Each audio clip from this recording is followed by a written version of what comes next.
শুকনা জিনিসটা ওইটা খায়, তাঙ্কু। আপনি তুতুকে বলতে পারেন, মদ পান করা শরীরের জন্য খুবই ক্ষতিকর।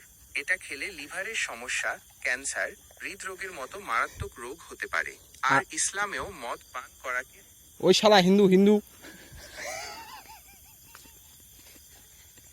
তাকে বোঝাতে পারেন যে ধর্ম যার যার, উৎসব সবার। আমরা সবাই মিলেমিশে আনন্দ করলে উৎসবের মজাটাই আলাদা।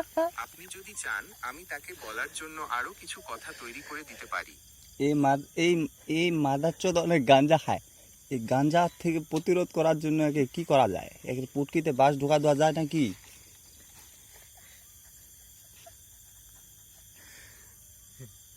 তাকে বোঝাতে পারেন যে গাঁজা খেলে স্বাস্থ্যের মারাত্মক ক্ষতি হয়, যেমন ফুসফুসের সমস্যা, স্মৃতিশক্তি কমে যাওয়া, এমনকি মানসিক সমস্যাও দেখা দিতে পারে।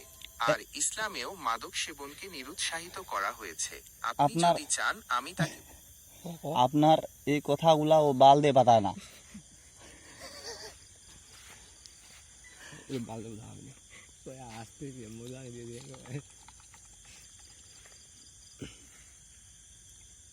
আচ্ছা, বুঝতে পেরেছি।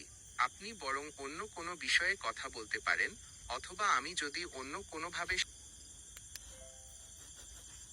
এটা তো 3 পাত্তি গোল্ড গেম।